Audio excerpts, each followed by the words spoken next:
Hare Krishna, we continue reading from teachings of Kunti. We are on prayer 11.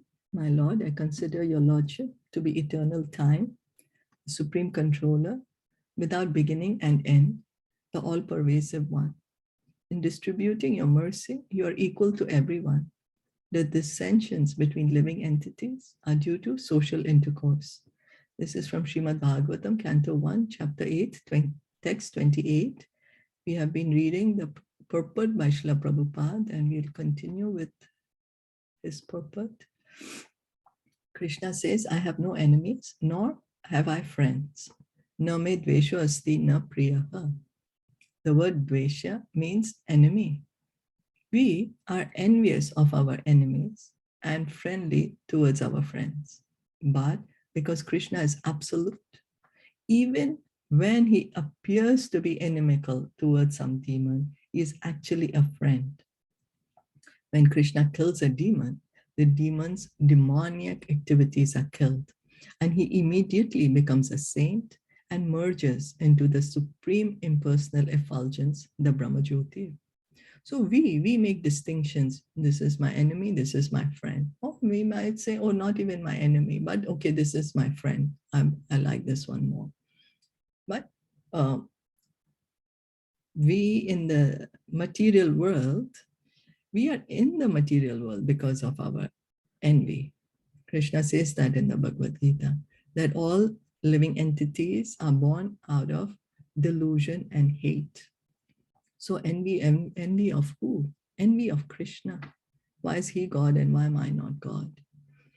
That is what we have to give up, our enmity. Try to understand it. And Krishna says, I have no enemies, nor have I friends. Name dvesho asti na priyaha. So we'll say, but Krishna is always killing demons. How come he has no enemy?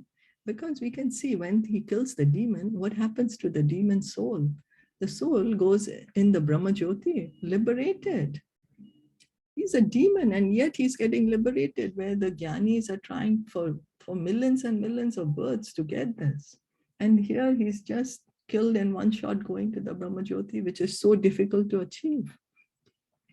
So then how is Krishna an enemy of anyone? No, Krishna, he is a kind friend to everyone. He's the best friend of everyone, Krishna. The Brahma Jyoti is one of the three features of the absolute truth. Bhagavatam 1-11 says, Vadanti tat tattvavidas tattvam yajnanam advayam brahmeti paramatmeti bhagavan iti shabdayate. The absolute truth is one, but is perceived in three features known as Brahman, Paramatma, and Bhagavan. So the absolute truth, what is the absolute truth? That is the inquiry we should have. I want to understand the truth. What we think is the truth are all relative truths in the material world. Everything is very relative. It's all of duality. But what is the absolute truth, that unchangeable, never changes, eternal? That truth is perceived in three features. Three features. The three features are Brahman, the Brahma Jyoti, Paramatma, the Supersoul, and Bhagwan. The original, complete feature of the absolute truth is Bhagwan, the Supreme Personality of Godhead, and his plenary representation is Paramatma, Shirodakshai Vishnu, who is situated in everyone's heart, Ishvara Sarva Bhutanam Hriddeshe Arjuna Tishtati. The third feature of the absolute truth is Brahman, the all-pervading impersonal effulgence of the absolute. So the absolute truth is realized in three features: Brahman, Paramatma, and Bhagwan. The original complete feature of the absolute truth, the complete whole, if we want to understand the complete whole. So the absolute truth has features. He is realized in three features. He's perceived in three features. He's realized, he's understood in three features. So he's understood as the Supreme Lord, Bhagwan, the Supreme Personality of Godhead. That's his complete feature. And then his plenary representation.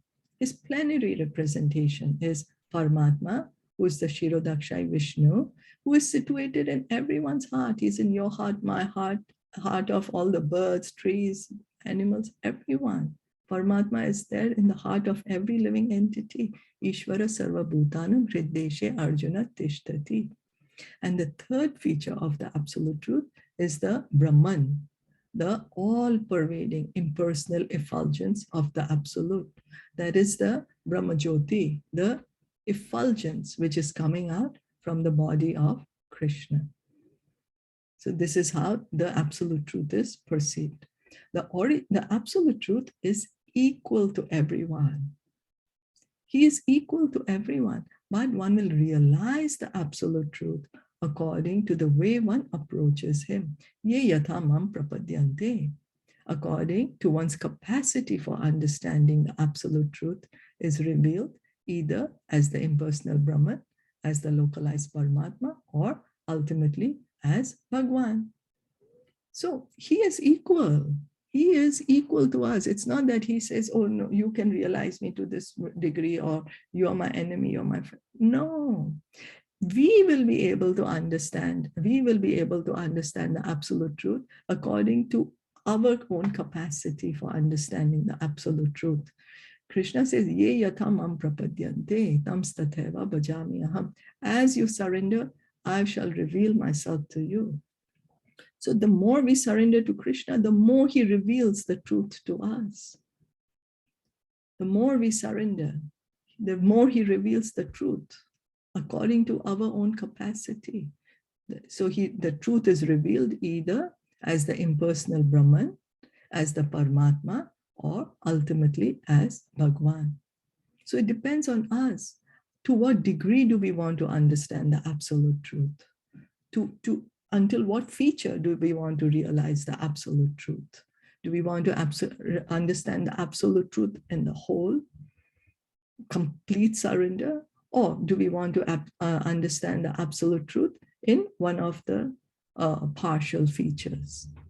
To explain this by an example, we may sometimes see hills from our room, although we may not see them distinctly. In Los Angeles, there are many hills. But when we see the hills from a distant place, they look like something cloudy. So from far away, we see out of the window, we may sometimes see the hills, but they look something like cloud. You can't see them clearly when we are looking at the hills from very far away. It looks like clouds or something cloudy or something hazy, but something is there. Something is there for sure. We can see something is there. We understand that that's a hill. And so that is our perception of the hill. Because we are looking at it from so far, we understand, oh, a hill looks like that. However, if we go further toward a hill, we shall find that there is something distinct, a hill. And if we go all the way to the hill itself, we shall find many people working there, many houses, streets, cars, and so many various things. Similarly, when one wants to know the Absolute Truth by one's tiny brain and thinks, I shall conduct research to find the Absolute Truth, one will have a vague, impersonal idea. So if I think that with my mental capacity, I'm going to catch the Absolute Truth, I'm going to understand it, and I'm going to catch it, then I will have just a very vague idea, because I'm looking at the Absolute Truth from very, very far away, very far away. I'm using my material mind to understand the Absolute Truth, who is completely spiritual. It's not possible. So I will not be able to understand him properly. Then if one goes further and becomes a meditator, one will find that God is situated within one's heart. So as one progresses and approaches the path of meditation, then I will be able to realize the Absolute Truth as the Paramatma in everyone's heart. God is situated in my heart. Dhyana vishtata tad katena manasa pashyanti yam yoginaha. Yogis, real yogis, see the form of Vishnu within the heart by meditation. So the purpose of yoga, the purpose of meditation is what? To see the Paramatma within our heart. We're actually able to see it. Not easy, very difficult, but they are able to see. And that is the purpose of the yoga. Because God is in each and everyone's heart. The devotees, however, meet the Supreme face to face, just as we meet face to face and speak face to face. The Supreme Personality of Godhead orders, supply me this, and the devotee directly serves the Lord by supplying what he wants. Thus, there are different realizations of the Absolute Truth. And although he's equal to everyone, it is up to us to understand him according to our advancement. So, what about the devotee? The devotee has a personal relationship with the Supreme Lord. Now, we might say personal relationship face to face means all this is a body. It's still material. But we have to understand that the soul does not have a material body. It is right now we are inside this material body. But in the liberated stage, there is nothing material. The soul is purely spiritual, and so is the Lord. The Lord is also purely spiritual. There is nothing material on the liberated platform. And so if there is a relationship and there is an exchange, that is also spiritual, not material. It is a spiritual relationship. Nothing to do with having a material body or a material mind. So anyway, that's the different realizations of the Absolute Truth. So there are different realizations, although the Absolute Truth is equal to each and every one of us. He is equal to us. It is up to us how we are able to understand him according to our own desire. According to our desire. Therefore, Kunti says, Samam Charantam Sarvatra. In distributing your mercy, you are equal to everyone. So in this way, Krishna, Kunti Maharani is saying to Krishna, you are equal. All depends on our desire. How do we approach the Absolute Truth? To what degree do we want to understand the Absolute Truth? So in that way, he is equal. Is that okay? Yes. You'll stop here for today? Yeah, Do you have okay. anything to share? Any realization, any comment? No. So we'll stop. This is like more clear, the three features. It's getting more and more with every connectivity. It's like more clear. More clear, yeah. Yeah. Yeah, and then it depends on our desire. Desires, yes. Our desire to understand the Absolute. Yeah. So if whatever way I will approach, Krishna will respond in that way, right? That's right. That feature will be revealed to me, and I'll be connected to that feature. Though all three are his features. Oh, yes, of course. So it doesn't matter, but then it depends on the desire. And then we know that the original topmost is the Bhagavan Swayam. Yes. Yeah, so that also we know that this is the original one. So try and connect with that, and that is by devotion. That's right. By serving. Yes, and even to understand the feature of the impersonal Brahman and Paramatma feature, also by devotion. Also by devotion. You know, till the time we don't serve Krishna, we cannot be perfect in the realization of these features. So to understand that, yes, perfect. Thank you. Very good. So we'll stop here for today.